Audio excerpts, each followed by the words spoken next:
स्वागत है आपका। ब्रेक के बाद अगली महत्वपूर्ण खबर की ओर आपको लिए चलते हैं। चीन के पास रेयर अर्थ मिनरल एक ऐसा हथियार है जिससे वो अमेरिका सहित दुनिया के हर देश को न सिर्फ ब्लैकमेल करता है बल्कि इन देशों को अपनी सुरक्षा के लिए सोचने के लिए भी मजबूर करता है।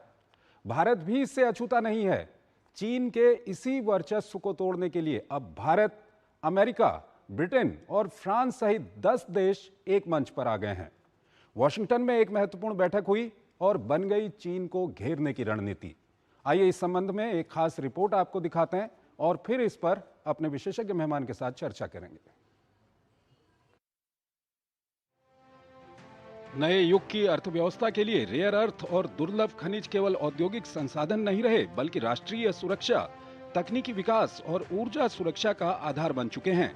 यानी घरों की देहरी से लेकर युद्ध के मैदान तक इस्तेमाल होने वाली हर मशीन रेयर अर्थ के बिना अधूरी है, जिस पर अब भी चीन का दबदबा है। इसी निर्भरता को कम करने के लिए वॉशिंगटन में G7 के अलावा प्रमुख अर्थव्यवस्थाओं वाले देशों के नेता एक मंच पर एकत्र हुए। अमेरिकी वित्त मंत्री की अगुवाई में Japan, France, Germany, Britain, Canada, Italy, Bharat, Australia और दक्षिण कोरिया एक साथ मंच पर इकट्ठा हुए, जिसमें सप्लाई चेन को व्यवस्थित और सुरक्षित बनाने के तौर तरीकों पर सहमति बनी। जापान ने चीन पर निर्भरता घटाने की जरूरत की वकालत करते हुए न्यूनतम मूल्य निर्धारण, वित्तीय सहयोग और नई अंतर्राष्ट्रीय साझेदारी का प्रस्ताव रखा। चर्चा के दौरान चीन के बाहर नई सप्लाई चेन खड़ी करने जैसे प्रस्ताव सामने आए। हालांकि जर्मनी जैसे देशों ने चीन से पूरी तरह अलगाव के बजाय डिरिस्किंग नीति पर जोर दिया। बैठक के लक्ष्य को लेकर जर्मनी ने स्पष्ट किया कि ये पहल किसी देश के खिलाफ नहीं बल्कि रेयर अर्थ मिनरल को लेकर आत्मनिर्भर और टिकाऊ आपूर्ति श्रृंखला को विकसित करने की दिशा में उठाया गया एक कदम है। भारत की तरफ से बैठक में शामिल केंद्रीय मंत्री अश्विनी वैष्णव ने कहा कि सभी देशों ने सप्लाई चेन को पर्यावरण के अनुकूल और दीर्घकालिक रूप से सुरक्षित बनाने पर जोर दिया, जिसमें टिकाऊ खनन और प्रोसेसिंग को प्रोत्साहन देने के लिए नई योजनाओं की फंडिंग पर चर्चा हुई। There were discussions around funding new projects. नए प्रोजेक्ट्स की फंडिंग पर चर्चा हुई। अलग अलग देशों के बीच टेक्नोलॉजी शेयरिंग पर चर्चा हुई। रिसाइकलिंग के बारे में बहुत जरूरी चर्चाएं हुई क्योंकि ये वेस्ट प्रोडक्ट से मिनरल्स निकालने का एक अच्छा तरीका है। अलग अलग देशों के बीच रिसर्च वर्क शेयर करने पर भी चर्चा और समझौते हुए। Research work among different countries. Washington में बैठक के बाद कोई संयुक्त बयान नहीं आया, लेकिन संदेश साफ था कि रेयर अर्थ पर चीन पर निर्भरता अब रणनीतिक जोखिम बन चुकी है। आंकड़ों के मुताबिक दुर्लभ खनिज में वैश्विक जरूरतों की 90% आपूर्ति चीन से होती है और इसमें भी 60% उत्पादन सिर्फ चीन में होता है, जबकि बाकी मिनरल्स उसके यहाँ रिफाइन होते हैं। अंतर्राष्ट्रीय ऊर्जा एजेंसी के आंकड़े बताते हैं कि तांबा, लिथियम, निकिल, कोबाल्ट, ग्रेफाइट और दुर्लभ खनिज तत्वों सहित अधिकांश खनिजों का प्रसंस्करण चीन करता है और अंतर्राष्ट्रीय बाजार में हिस्सेदारी लगभग 70% है।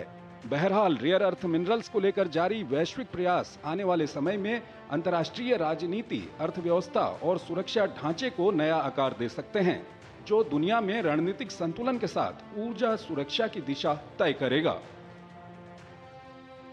अतुल अनेजा हमारे साथ बने हुए हैं, विदेशी मामलों के जानकार हैं, उनसे हम बातचीत करेंगे। अतुल जी, G7 और सहयोगी देश जिसमें भारत भी शामिल है, 10 देश एक मंच पर आए। सबसे पहले आपसे ये जानना चाहेंगे कि ये क्रिटिकल मिनरल या रेयर अर्थ मिनरल पर जो चीन की मोनोपोली है, ये कितनी खतरनाक है दुनिया के लिए?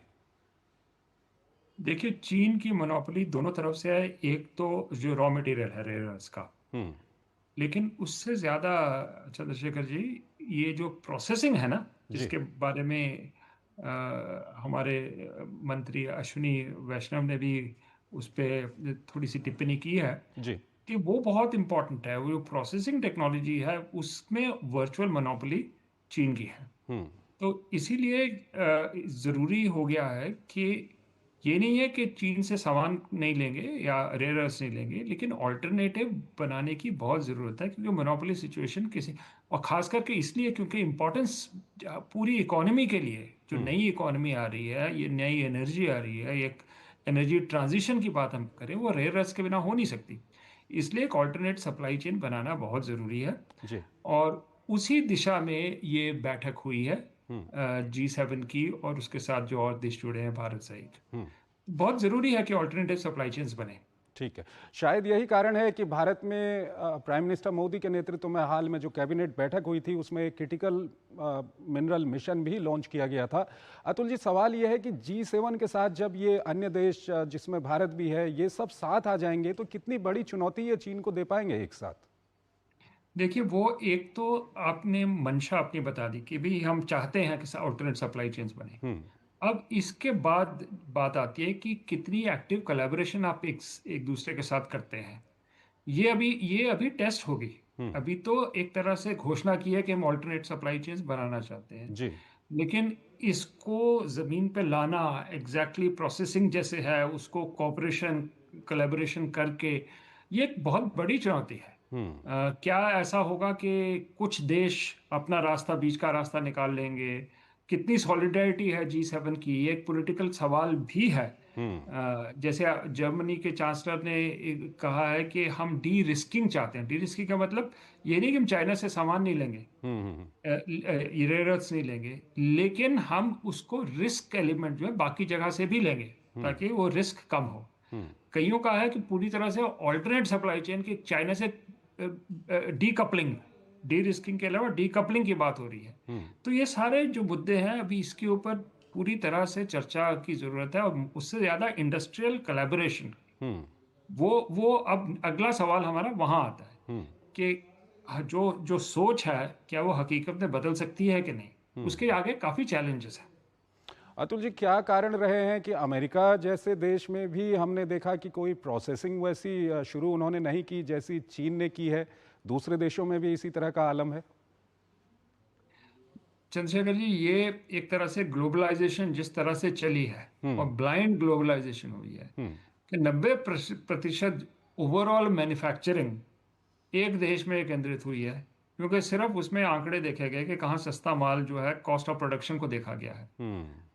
उसके जो दूसरे पहलू हैं, उसके पॉलिटिकल इम्प्लीकेशंस क्या हैं। मैं चीन में रह चुका हूँ, वहां पर एक टाइम पे ये कहा जाता था कि अल्टीमेटली चीन जो है, चीन डेमोक्रेसी की तरफ आ जाएगा, तो इसलिए हम कोऑपरेट कर रहे हैं। वो ऐसा होने वाला नहीं है। वो एक बीच में आया, एक तरह से लाइन आ रही थी वहां पर। तो एक तरह से हमने देखा जाए कि वो एक बहुत बड़ी एक तरह से गलती थी। अगर हम 360 डिग्री सारे पहलू देखें तो किसी एक देश पे आप डिपेंड नहीं कर सकते, और वही हुआ है। अब क्योंकि चीन के पास इतनी मोनोपोलाइजेशन हो गई है, सिर्फ इस जगह पे नहीं और क्षेत्रों में भी, कि अब डी रिस्किंग की बात हो रही है, डीकपलिंग की बात हो रही है। तो ये बहुत ही एक तरह से आसान टास्क नहीं है, अपहिल टास्क है। क्योंकि इसके साथ एक छोटी सी बात जो बहुत लेकिन ज़रूरी है वो ये है कि जब मैन्युफैक्चरिंग आपकी चली जाती है तो आपके पास जो वर्कर्स होते हैं, स्किल्स होती है, तकनीक होती है उसको बनाने की, वो आपके पास वो क्षमता हट जाती है। तो ये एक जादू की छड़ी नहीं है कि आपने सोचा कि फिर से हम मैन्युफैक्चरिंग शुरू कर लेंगे। वो इमीडिएटली उसके लिए आपको दोबारा से इन्वेस्टमेंट करनी पड़ती है, एजुकेशन में, टेक्नोलॉजी में, और एक वर्किंग क्लास चाहिए आपको जो ये काम में सक्षम हो। इसीलिए इसके लिए वक्त लगता है, टाइम लगेगा इसके ऑल्टरनेट सप्लाई चेन्स बनाने के लिए। ऑल्टरनेट मैन्युफैक्चरिंग जो ट्रम्प साहब कहते हैं कि मेक अमेरिका ग्रेट अगेन, वो ठीक है, लेकिन मैन्युफैक्चरिंग के आपका वर्किंग क्लास कहाँ गई है? क्योंकि सारा तो चाइना में आपने आउटसोर्स कर दिया था। बिल्कुल, उसको बनाने में बहुत समय लगेगा। इसीलिए ये चुनौती बहुत बड़ी चुनौती है, लेकिन हाँ, दिशा सही है। कितनी जल्दी होगा इस टाइमिंग के ऊपर हम कह नहीं सकते कितना समय लगे। मुझे लगता है काफी समय लग सकता है। ठीक है अतुल जी, बहुत बहुत शुक्रिया आपका। आप हमारे इस कार्यक्रम में जुड़े और दोनों ही महत्वपूर्ण विषयों पर आपने अपना महत्वपूर्ण विश्लेषण हमारे दर्शकों के सामने रखा। इसी के साथ अंतर्राष्ट्रीय खबरों के हमारे इस खास कार्यक्रम को हम यहीं पर समाप्त करते हैं, लेकिन जाते जाते आपको छोड़ जाते हैं आज की कुछ और महत्वपूर्ण और बड़ी अंतर्राष्ट्रीय खबरों के साथ। आप इन खबरों को देखिए और हमारी पूरी टीम को इजाज़त दीजिए। नमस्कार।